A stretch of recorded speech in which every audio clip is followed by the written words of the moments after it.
Salut à tous. Aujourd'hui, une nouvelle vidéo et on part du côté de chez DC et enfin, je vais parler d'Aquaman. Ça fait un long moment que je voulais parler d'Aquaman car il fait partie de la liste que j'essaie de réduire, soit dit en passant, des personnages sur lesquels j'ai pas encore fait de vidéo par où commencer les comics. Et c'est vraiment dommage car le personnage, en plus d'avoir gagné une bonne popularité après notamment la sortie de son film solo en 2018, et du coup, on va enfin faire ça. Aujourd'hui, c'est donc ma vidéo par où commencer les comics Aquaman. Et on va parler d'un run qui a fait date, qui a su redéfinir le personnage, le placer sur le devant de la scène, mais surtout qui a très largement inspiré le scénario du film de 2018. Aujourd'hui, je parle du run Aquaman de Jeff Jones lors des New 52, l'ère Renaissance chez Urban, accompagné au dessin la majeure partie du run par Ivan Reis, mais aussi par Paul Pelletier sur la fin du run. Que des personnes talentueuses, que ce soit au scénario ou au dessin. Accrochez-vous car on est parti pour une grosse vidéo, c'est parti.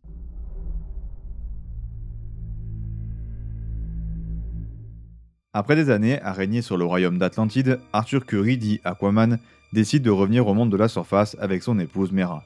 Mais le retour à la vie civile ne se fera pas sans peine. Entre la méfiance des autorités à son égard et les attaques de créatures cannibales issues des profondeurs de l'océan.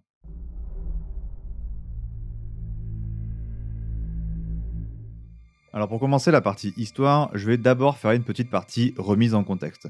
Je vais essayer d'aller vite mais c'est nécessaire. Déjà, comme je l'ai dit, ce run date de 2011 lors de la relance des New 52 chez DC. C'est d'ailleurs très souvent une porte d'entrée idéale pour les différents personnages de chez DC.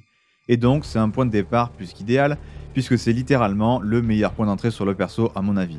Le run fait en gros une trentaine de numéros, c'est donc assez raisonnable, mais ça laisse quand même bien le temps à Jeff Jones de mettre en place son histoire.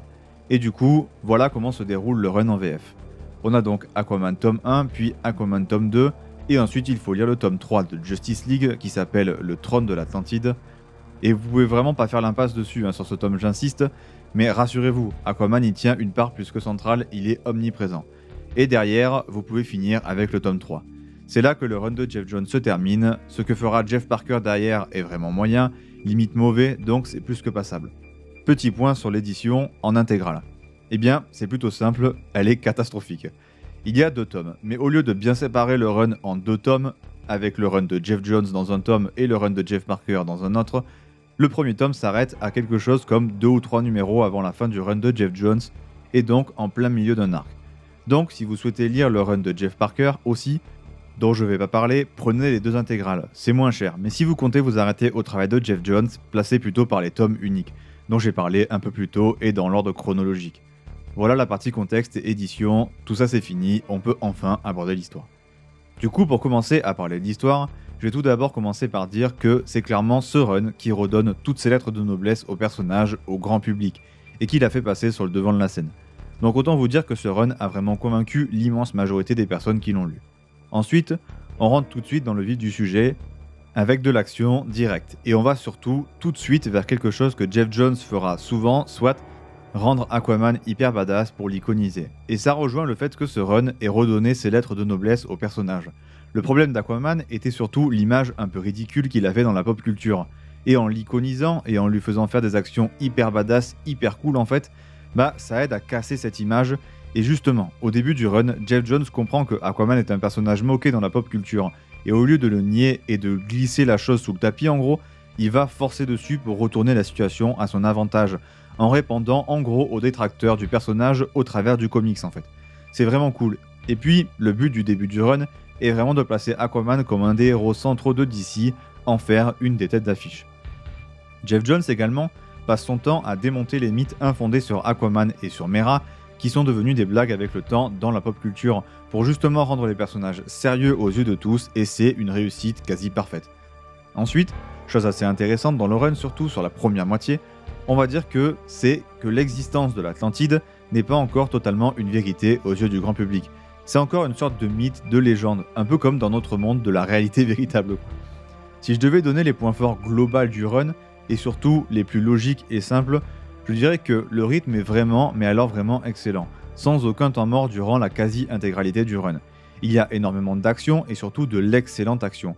Mais ce surplus d'action n'est quasiment jamais placé au-dessus de l'histoire, ce qui permet justement de faire compter chaque scène d'action ou presque pour le développement de l'histoire ou des personnages.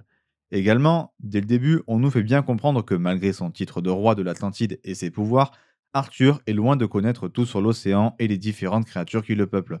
Il est vraiment bloqué entre deux mondes. Entre ces deux origines, et de manière générale, c'est le propos principal du run, et surtout, le principal arc d'évolution exploité en long, en large et en travers est parfaitement traité durant tout le run. Aussi, évidemment, on parle d'un run de Jeff Jones, alors on retrouve toutes ses forces d'écriture, et surtout la meilleure qui est que il écrit toujours ses intrigues sur le court terme, le moyen terme et le long terme, avec donc une capacité à nous donner ce qu'on veut à plusieurs moments du récit. Et du coup, chaque intrigue va être résolue à des timings différents. Et donc, classique de l'auteur, au travers d'une simple phrase, il fait du teasing et nous prépare le terrain pour la suite. Une constante du run aussi, c'est qu'on suit de manière quasi permanente Aquaman et Mera ensemble, et le run va nous les développer tous les deux. Nous les montrer vraiment ensemble et donner de l'importance à Mera, ce qui est très cool car c'est un des meilleurs persos féminins de chez DC à mon avis. Autre chose cruciale sur le run, ce sont ses thèmes, et parmi eux, ceux qui sont le plus présents et donc importants, c'est l'évolution, l'écologie ou encore l'impact sur la faune de l'être humain. Ce sont des thèmes vraiment hyper forts du run qui sont bien traités de manière satisfaisante et apportent cette touche réaliste entre guillemets au run en prenant des problèmes actuels de la vraie vie et en les transportant sur le papier. Un autre immense point fort du run, c'est le lore de l'Atlantide, mais plus globalement de l'océan, qui est super bien travaillé au travers de multiples révélations, d'exploration de différents peuples, de révélations complètes sur l'historique de l'Atlantide et de la lignée royale. Des découvertes de créatures mythiques, des objets légendaires de l'Atlantide, bref, niveau lore, on est vraiment servi et bien servi.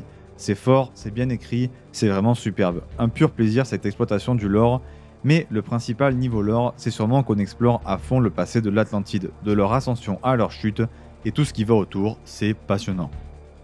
En plus de ça, le récit c'est attiser notre curiosité, toujours nous donner envie de lire la suite, en ménageant parfaitement son suspense et en plaçant plusieurs éléments par-ci par-là pour nous attirer et nous donner envie de poursuivre la lecture tout de suite. Également, niveau antagoniste, on a du très lourd avec notamment Black Manta, Ocean Master ou encore le Roi Mort. Trois excellents antagonistes pour une bonne raison, c'est que la nuance que crée le récit sur les antagonistes, et notamment ceux du premier arc, soit les monstres de la fosse, est excellente, balayant toutes les questions qu'on aurait pu se poser pour rétablir le problème très rapidement. Des méthodes expéditives aboutissant au décès complet d'une espèce, je parle toujours des monstres de la fosse évidemment. Autre aspect intéressant du run, c'est l'adaptation de Mera et Arthur à la vie sur Terre, qui est au cœur surtout du premier tome. Même si ça s'étend sur tous les tomes de manière générale, on s'attarde beaucoup aussi sur le passé d'Arthur. On nous donne vraiment plein d'infos sur son enfance, mais genre vraiment. Le but étant de complètement explorer son passé pour mieux comprendre ses dilemmes actuels. À chaque fois qu'on voit le passé d'Arthur, d'ailleurs, c'est toujours par bribes, qui à chaque fois sont un peu plus détaillées et étoffées, pour au final former une seule et grande histoire, avec en plus de ça des transitions entre flashback et moment présent, qui sont plutôt bien travaillées. En fait, le récit se passe souvent à moitié dans le présent et dans le passé, où va par exemple explorer notamment son ancienne appartenance à une autre ligue composée de héros très méconnus, dans un arc vachement cool où chaque personnage de la fameuse autre ligue du tome 2 a son côté attachant ou intéressant, qui sont plutôt cool. On voit la découverte aussi de l'Atlantide par Arthur, sa première visite en gros. On a aussi un arc qui va notamment nous conter la terrible histoire qui lie Black Manta et Aquaman, et c'est vraiment d'ailleurs très dramatique dans l'enchaînement d'événements qui a conduit à cette rivalité, qui part de rien, qui entraîne un espèce de cycle éternel de vengeance et de mort, et qui s'arrêtera probablement que quand l'un des deux sera mort de la main de l'autre. Cette rivalité, et d'ailleurs aussi plein d'autres choses, nous rappelle constamment que l'écriture à long terme de Jeff Jones, quel que soit le sujet qu'il aborde, rend toujours ses runs magnifiques. Et puis, tout est amené de manière organique et naturelle. Tout semble découler de chaque action des personnages, c'est assez dingue et surtout assez dur à décrire en fait. Également, niveau lore, on nous présente différents peuples atlantes et on commence à voir un vrai lore se développer. Et en parlant d'Atlante, c'est dans ce run qu'on va assister à la fameuse guerre de l'Atlantide avec la surface. Et franchement, l'opposition entre la Terre et l'Atlantide prend une ampleur absolument dingue en termes de proportions et de niveau d'affrontement. Les raisons également sont plutôt très bonnes, parfaitement exposées et logiques, et puis l'arc en lui-même de la guerre de l'Atlantide est un des meilleurs et surtout des plus épiques arcs de la Justice League que j'ai pu lire, je l'adore. Certaines scènes notamment de tension sont absolument excellentes, mais de manière générale, la gestion de la tension dans certains arcs est vraiment une masterclass.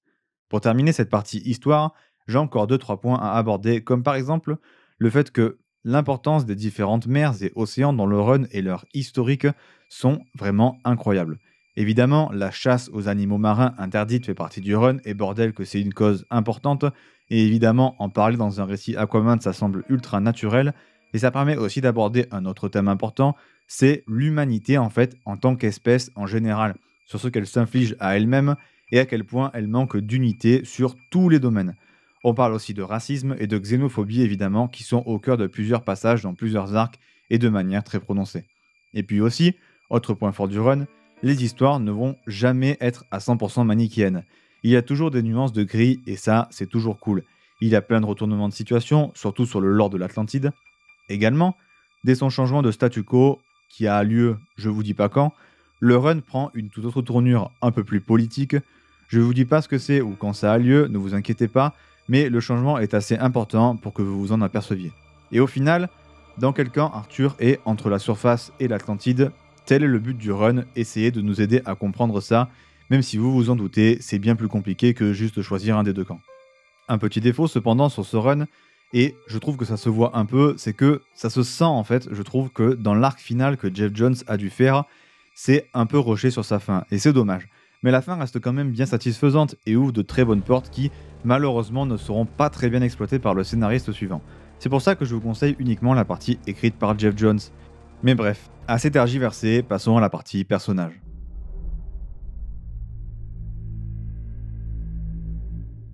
Bon, je vais commencer par parler assez rapidement des personnages secondaires ou antagonistes du run, avant de m'attarder sur les personnages principaux. Personnage par personnage. Déjà donc, le professeur Shin est vraiment un personnage intéressant et ambivalent, représentant parfaitement la folie que peut entraîner une soif de connaissance trop grande, en particulier quand on voit que celle-ci est toute proche et à notre portée alors qu'on a passé toute notre vie à tout faire pour y arriver. C'est un personnage relativement central du run, notamment dû à son histoire avec Aquaman et aussi ses connaissances évidemment. Ensuite, Vulko est vraiment le mentor classique du héros, qui lui apprend tout ce qu'il doit savoir pour être meilleur. C'est un bon personnage qui est cool à suivre et qui se retrouve avec un énorme plot twist relativement passionnant, et puis on s'attarde un peu sur des personnages secondaires quand les intrigues s'élargissent, et le roi mort est également un très bon méchant. Bon, passons aux principaux, en commençant bien sûr par le personnage principal, Aquaman.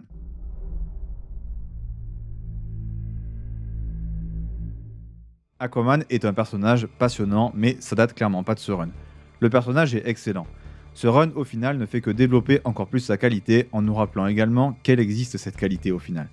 Mais du coup, le personnage est vraiment calme, posé, serein, accepte beaucoup la moquerie, comme s'il y était habitué. En même temps, il est aussi téméraire, et bien sûr, c'est le gardien légitime de la surface et protecteur des grands fonds, et ça, c'est une de ses caractéristiques principales. Évidemment, j'ai essayé de vous décrire sa personnalité, mais tout dépend de l'époque à laquelle on le suit, et tout dépend aussi des situations dans lesquelles il est. Ensuite, comme je l'ai dit, dans la partie histoire, on voit beaucoup son enfance avec son père, ce qui aide bien à cerner le personnage. On s'attarde beaucoup sur le passé d'Arthur, et du coup, on voit beaucoup à quel point il a pris en maturité et à quel point il a évolué. Au début, c'est clair, il veut seulement vivre heureux avec Mera et abandonner le titre de roi de l'Atlantide. Mais forcément, ça va évoluer pour diverses raisons complexes, et il cherche aussi constamment sa place, perdu entre les deux mondes auxquels il appartient. Son seul point de repère, au final, c'est Mera. Autre chose, c'est qu'Aquaman est vraiment plus qu'humain dans son comportement, si on peut dire, avec des problématiques et des questionnements qui nous ressemblent. Le personnage est beaucoup travaillé sur ses capacités à se maîtriser en face de ses adversaires les plus féroces, donc évidemment Black Manta. Souvent, ses responsabilités le rattrapent et sont parfaitement exploitées pour développer le personnage. Et puis, en tant que roi légitime, il se doit d'éduquer son peuple, et justement ce clash entre Atlantide et Terrien est toujours intéressant et développe toujours parfaitement le personnage, ce qui je trouve parachève d'en faire un excellent personnage dans ce run.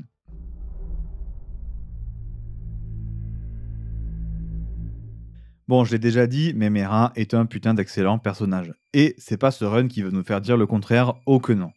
Déjà la relation Aquaman-Mera est bien trop belle tout au long du run. Également, Mera est complètement nouvelle au monde de la surface et veut à tout prix le découvrir. Son côté insouciant au début du run est d'ailleurs vraiment cool. On découvre son passé qui est super intéressant, rendant le personnage également super intéressant. Elle a vraiment ses moments pour briller et pour montrer à quel point elle est badass et elle en jette de fou. Niveau caractère, elle est beaucoup moins patiente qu'Arthur de manière générale, sur les différents sujets de moquerie notamment auxquels ils ont droit. Elle préfère se faire respecter par des actes qu'en se taisant. Aussi, elle a renoncé à tout et a tourné le dos à toute sa famille et sa tribu pour ses valeurs morales, mais surtout pour Arthur. Elle est vraiment aussi iconisée, tout autant qu'Arthur, peut-être même plus. Et bien sûr, elle reste toujours fidèle à Arthur car ils défendent les mêmes valeurs. C'est vraiment une femme exceptionnelle et un personnage que j'adore.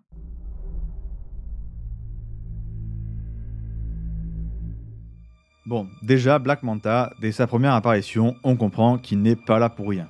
Il est brutal, sans pitié et se sert parfaitement de ses entre guillemets pouvoirs pour obtenir ce qu'il veut. C'est pas vraiment des pouvoirs, mais vous m'avez compris. C'est un personnage incroyablement intéressant qui, toute sa vie récente, a été guidé par la vengeance contre Aquaman, quel qu'en soit le prix ou les efforts qu'il doit consentir.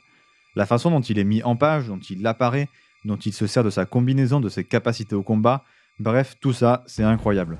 Et puis, gros point fort, sa dévotion envers sa mission et son grief contre Aquaman vont jusqu'à un point assez dingue qui rend le personnage plutôt unique.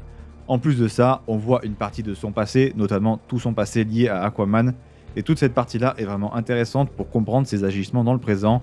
C'est super bien écrit, c'est un très bon personnage.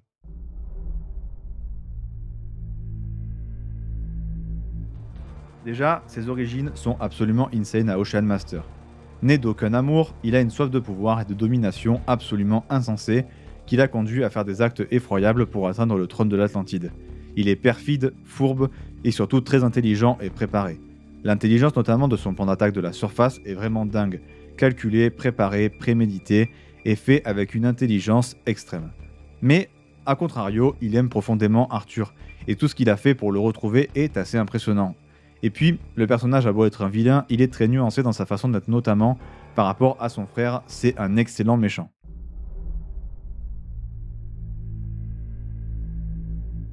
Alors, pour les dessins, on a deux excellents dessinateurs solo run. Ivan Reis, un de mes dessinateurs préférés, et Paul Pelletier qui fait aussi un superbe travail. Mais bon, Ivan Reis, c'est toujours une masterclass au dessin, et là on est sur du très très haut niveau, permettant à ce run d'être gravé dans les mémoires avec des visuels complètement fous et surtout hyper marquants et épiques.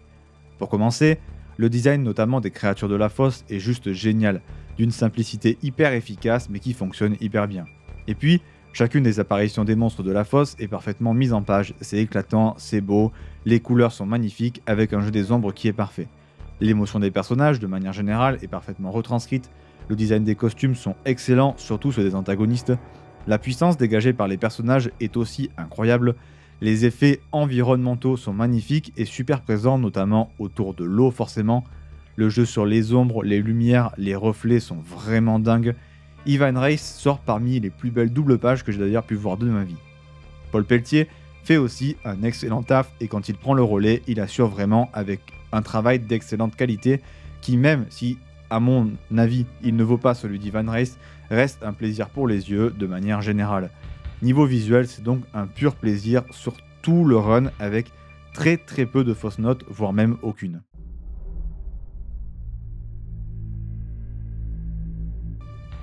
Alors, pour le conseil lecture, et pour d'autres lectures sur Aquaman, je vous conseille de vous diriger soit sur la suite de ce run de Jeff Jones avec le tome 4 et 5, qui sont quand même bien moins bons mais qui restent quand même plutôt sympas. Et vous pouvez d'ailleurs derrière enchaîner sur le Run Rebirth de Dan Abnett. Voilà, c'est tout pour cette vidéo, j'espère qu'elle vous aura plu et qu'elle vous aura donné envie de lire le comics. N'hésitez pas à liker la vidéo si c'est le cas, à vous abonner pour m'aider à faire grandir la chaîne. Je vous conseille également de me suivre sur TikTok où je poste très régulièrement des vidéos courtes où je vous conseille des comics à lire. Je suis aussi très actif sur Twitter, donc suivez-moi si jamais ça vous intéresse aussi, je parle de temps en temps de mes lectures ou des sorties comics.